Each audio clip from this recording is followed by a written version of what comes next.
Bonjour Cécile, est-ce que tu peux te présenter un petit peu et me présenter ta pratique? Oui, bonjour.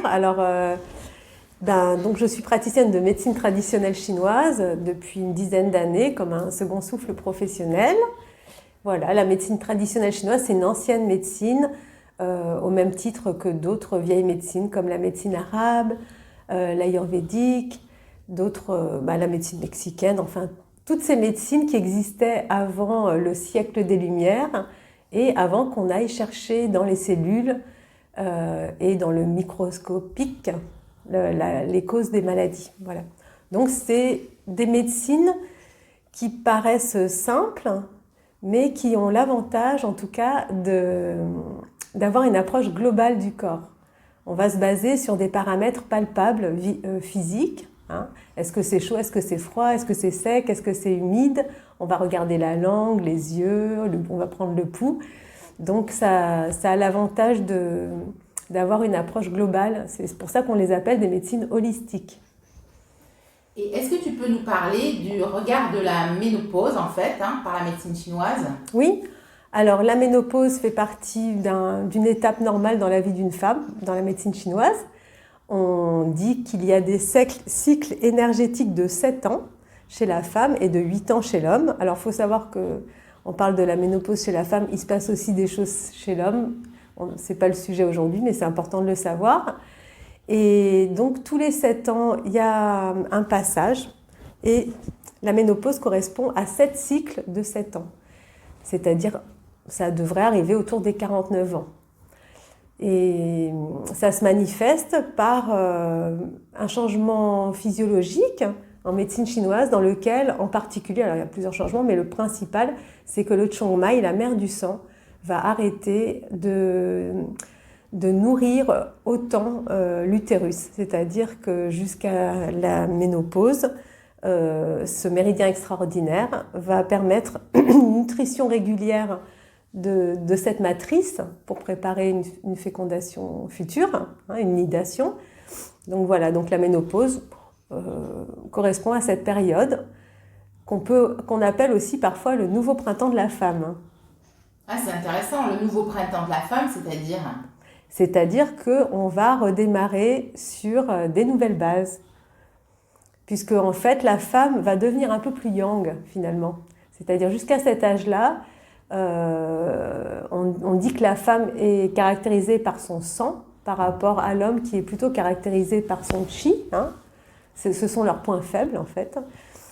Et à partir de la ménopause, la femme qui était très yin par rapport à l'homme qui était yang va devenir plutôt yang et l'homme va devenir plutôt yin. C'est intéressant. Ouais. Donc voilà, c'est un peu un redémarrage, un peu comme l'adolescence. Quand on commence à avoir les premières menstruations, c'est aussi un nouveau démarrage de la vie de femme. Et quels conseils tu pourrais donner pour cette période? Alors cette période, c'est une période qui peut être parfois un passage difficile. Ça va, alors à la fois au niveau physiologique comme au niveau psychologique. Pour différentes raisons. D'abord parce qu'on n'y est pas du tout préparé. Donc ça, c'est, je trouve, un grand problème dans notre société d'aujourd'hui. Et puis que c'est pas très bien vu, alors qu'en fait, c'est juste un passage. Et il peut y avoir des problèmes, des conséquences physiologiques désagréables comme les bouffées de chaleur, les prises de poids, des dépressions aussi, qui sont reliées le plus souvent au fait qu'on a un déséquilibre déjà préexistant qui prend de l'ampleur au moment de la ménopause. Donc le conseil, ça serait d'essayer de prendre soin de cet équilibre interne, c'est-à-dire souvent relié au chi et au sang et au chi, avant la ménopause. C'est-à-dire si on a des menstruations pas régulières, douloureuses, on peut déjà se dire que si on ne fait rien, ça va être de plus en plus difficile. C'est important. La médecine traditionnelle chinoise, c'est une médecine aussi préventive. Donc on est attentif. C'est aussi par la connaissance qu'on peut être attentif à ce qui se passe, savoir si notre corps est en équilibre ou pas et faire les démarches nécessaires pour le rééquilibrer. Et la médecine chinoise utilise quel type d'outils?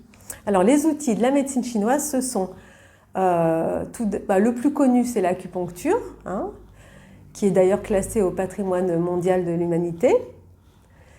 Il y a la diététique chinoise, c'est-à-dire qu'on va pouvoir aussi travailler sur nos substances internes et les nourrir par l'intermédiaire de l'alimentation, donc c'est très important. Il y a le massage, comme le massage Tuina, qui est le massage chinois, qui va permettre de réguler, de rééquilibrer le yin et le yang dans le corps et de rééquilibrer l'énergie aussi, hein, d'harmoniser et de travailler même sur des organes, ça peut être très puissant le Tuina. Et puis enfin, on a la pharmacopée chinoise qui est aussi très importante à cette période de la vie, en particulier si on est en déficience de substances, c'est-à-dire de yin ou de sang, parce que grâce aux plantes, on va pouvoir nourrir notre organisme, fabriquer du sang et remettre les niveaux à niveau, remettre à niveau les liquides internes, hein. Et puis enfin, pour terminer, on a toutes les pratiques gestuelles, comme le Qigong, le Tai Chi, qui vont permettre surtout le Qigong, qui vont permettre de réguler, qui sont adaptés à cet âge de la vie et qui vont permettre un entretien du corps intéressant. Est-ce que tu aurais un dernier conseil sur la période de la ménopause? Alors oui, la ménopause, il faut prendre soin de soi et se bichonner. Merci Cécile.